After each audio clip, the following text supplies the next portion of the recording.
Dear ANA community, what is the next step of history taking or patient interaction? That is physical examination. How to master the skills in physical examination? What a student has to follow to master the physical examination skills in any kind of the health sector is the topic of discussion in this particular video. Dear community members, press the like button and spread this particular video to maximum number of true Nidana learners so that we can make a huge movement to this particular small message. Don't forget to press the bell icon so that the YouTube algorithms will be fetching you the right information at the right time for the right purpose.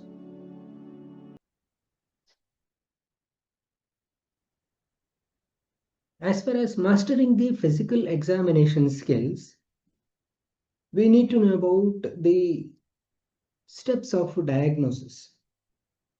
The first step comes history taking, that is getting the information from the client visiting your hospital or clinic. And after that, so we are going to examine the patient. That is what we can say the physical examination. The third step comes, that is the collection of all the data relevant to the patient, pertaining to the patient. Fourth one, that is selection of the relevant data and rejection of irrelevant data. That is the fourth step. And fifth step, suggesting the necessary laboratory investigations. When you're thinking about the physical examination, this is coming under the second step of diagnosis. So this is the step that is pertaining to the very unique to the physical, that is the physician who is going to do the examination. So there is the terminology of physical examination, that is the process of evaluating the objective anatomical findings through either inspection or palpation or percussion or auscultation, etc. So here the term etc. refers to the specific method of examination related to different systemic examinations. For example, the range of movement is the method of examination specifically practiced in musculoskeletal system examination. Regarding the higher mental function, it is considered to be the method of examination that is practiced in case of neurological evaluation. Speech, again, it is considered to be the method of examination in case of the neurological evaluation. So like that, the other methods as such wherein we are going to do the examination as such, so that is actually included in the a heading of the physical examination. Now, why physical examination skills are necessary? To know the localization of the lesion. Suppose if the person is suffering from any kind of the systemic disease, one has to know where this particular lesion is being present. For example, if the person is suffering from respiratory disease, the student has to localize that particular lesion, whether is it present in the nose, or whether is it present in the nasopharynx, or whether is it present in the oropharynx, or whether is it present in the larynx, or whether is it present in the trachea, or is it present in the bronchi, or alveoli, or pleura. So that is the localizing the lesion. So that is very, very important. Then accurate diagnosis of the disease. So what particular disease the person is suffering from, whether he is suffering from any kind of the respiratory disease, or any kind of the cardiovascular disease, musculoskeletal disease, alimentary canal disease, or dermatological disease, or neurological disease, or the reproductive system disease or hemopoietic system disease. So like that, so identifying or making the accurate diagnosis of the disease can be possible if you are doing the physical examination or if you are knowing the skills of physical examination. Predicting the accurate prognosis of the disease itself. So when you think about the accurate prognosis, the term of prognosis refers to whether this particular disease is curable or incurable. When you think about the prognosis as such, the person who is suffering from the disease related to nose and the person who is suffering from the disease related to alveoli, in both of them, the prognosis may be varying. That is, shorter prognosis may be possible in case of the disease related to nose, and longer prognosis, that is the cure from the disease for longer amount of time, that may be possible in case of the person who is suffering from the disease related to alveoli. So like that, the predicting the accurate prognosis. So of course, so here the nature of the disease also counts a lot whenever if you are thinking about the prognosis of the disease. Then suggesting the appropriate laboratory investigations and imaging techniques. So nowadays, the confirmation of the diagnosis will be done by appropriate laboratory investigations and regarding imaging techniques. If the person is suffering from the disease related to the respiratory disease, then we have to go for the localizing the lesion. Suppose if he is having the disease related to the alveoli, the ideal imaging technique could be chest X-ray and later the CT scan, etc.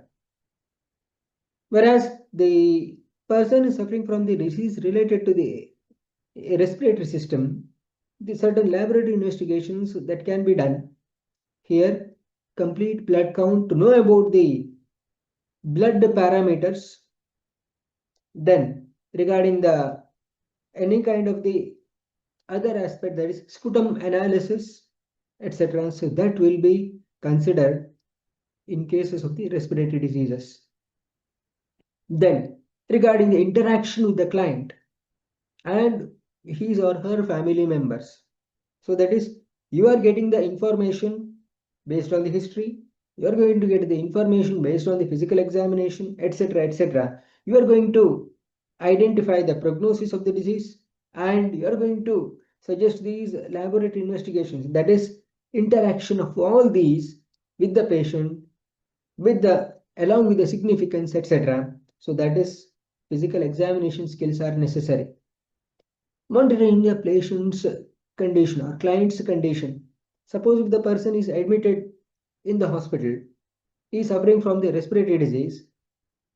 So to monitor the progress of the disease, then we have to know about the physical examination skills to identify any kind of the errors of management. In the sense, you are giving the treatment and if he is not responding to the treatment, where the fault lies in identifying the actual errors of management. Is it in terms of the administration of medicine, or is it in terms of the disturbed or the deviation of the giving the treatment, etc. So that has to be known. For that, you need to know about the accurate physical examination skills. For this reason, you have to go for the perfection or the more skill in performing the physical examination. As far as types of examination are concerned, there are two types based on the outcome is concerned. It is considered to be general examination and systemic examination. General examination is the one where the clinician will be doing the examination prior to the systemic examination. So that means when the person or when the physician is seeing the patient from the far away distance, then he is going to identify that he may be suffering from this particular disease. Of course, this may be little bit difficult in some of the occasions. For example, if he is suffering from any kind of the mental illness, or if he is suffering from any kind of the what do you say, that episodic illness, etc. In that particular situation, it may be difficult, but in most of the situations, so the identifying the disease from far away distance is possible. We can able to make out. For example, if the person is suffering from cerebrovascular accident, we can able to identify from far away distance.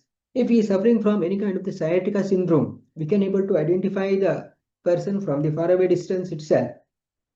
If he is having any kind of the abdominal swelling, we can able to identify from far away distance. If he is having any kind of the neurological diseases, we can able to identify from far away distances. In this way, so this general examination will be paving the way to go for the systemic examination. Suppose if the person is having the, what do you say, the breathlessness, from far away distance you are going to make out. So that means the systemic examination you need to concentrate will be, in this particular occasion, is respiratory system examination. If you are observing the swelling in the periorbital region from far away distance, then that too in the early morning time, that means you need to concentrate on the renal examination, that is urinary system examination. So like that, the systemic examination is considered to be the next step of the general examination. Thus, there are two types based on the outcome is concerned. Then, regarding the two types of examination, that is based on the method of examination, that is head to toe examination, what we can say the region-wise examination and systemic examination. When you think about the head to toe or region-wise examination, this is specifically practiced in case of the infants or the toddlers or children, because the region-wise examination is preferred, because systemic examination in that particular situation, this may be difficult because of the discomfort that will be produced to the children. They are not going to allow to do the physical examination. That's why this has to be practiced by the child in the mother's lap or the in her hand itself. So that is how, so this is specifically practiced in case of the children, whereas systemic examination can be practiced in case of the adolescents or elderly people. Thus, two types of the examination based on the methods of examination. How to master these particular skills? Specifically, first of all, you need to know what you need to learn. Do you want to learn how to do the nervous system examination? Do you want to know how to do the alimentary canal system examination? So like that, determine what you want to learn. Then the second step will be read the concerned information in the clinical examination textbook, along with the significance, methods, what are the possible, the errors, etc. that will be mentioned. Those aspects you have to read. Or otherwise, you have to go for the, even for the nowadays, the technology. So we have to go even for the internet also to read this particular concerned information. Then observe the method of examination either in the stimulator or in the fellow classmate or in the client in the hospital, or that is the in front of your instructor. That is the third step. Then the practicing self regarding the method of examination in the presence of an instructor. So there, the any kind of the mistakes you are doing, so that will be pointed out by your instructor as such. Then the fifth step will be the practice the physical examination skill either at home or in your room where you are staying. That too, you have to frequently do that. So that means the minimum as such you need to go for 100 observations. That means 100 times you have to practice that particular skill. Then perform independently whenever the client visits you in the hospital. So as and when you practicing these particular skill frequently, you are going to gain the confidence. Then straight away you can perform independently with the client when you are seeing him either in the hospital or in your clinic. Let us say, for example, so here the physical examination skill, that is contour of abdomen. You are knowing what you want to learn, that is contour of abdomen, or what we can say the shape of abdomen. You need to know about the concerned information in terms of the contour of abdomen. What do you mean by contour of abdomen or shape of abdomen? How to examine the contour of abdomen? So that is what should be the method exposure of the patient. How much the patient has to be disrobed to do this particular examination, and what are the different deviations you are going to observe in case of the contour of abdomen assessment. So you are going to observe it along with your instructor, either in the simulator or in the fellow classmate or in the client. You are going to observe. Then you are going to do the practicing it in the front of your instructor. This particular method you can practice simultaneously. So in the third and fourth step you can do simultaneously in this particular type as such. Then you are going to practice it either at home or in your room in the along with the family members or friends. You have to practice it as much as possible. Then you can perform it independently. No need to have any kind of instructor with you to do this whenever if you are gaining the mastery over this particular skill. For example, here contour of abdomen, that is considered to be shape of abdomen. Three types of the contours are possible. That is flat, where you are going to see the chest and abdomen both are at the same level. Whereas the scaphoid or board-shaped abdomen, you are going to see chest and abdomen. The abdomen will be slightly lower than that of the chest. And the third one, that is globular or distended, wherein if you see the chest and abdomen is protruded out. So like this, regarding the significance of this contour of abdomen, look into this particular video on the contour of abdomen in this particular channel. That's all for today. To sum up, you need to know what you want to learn, then read the information regarding the same, then observe and practice this particular skill in the front of the instructor, either in the hospital or in the clinic, etc. Then practice it as much as possible, then perform independently. These are the different methods of the practicing the physical examination skills. That's all for today. What are the major key takeaways from today's discussion? Mention in the comment box below. What is the one video that you'd like to hear in the coming days in this particular channel?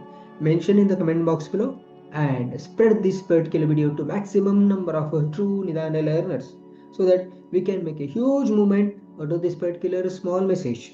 Don't forget to press the bell icon so that the YouTube algorithms will be fetching you the right information at the right time for the right purpose. That's all for today. Something more in the next video. Thank you.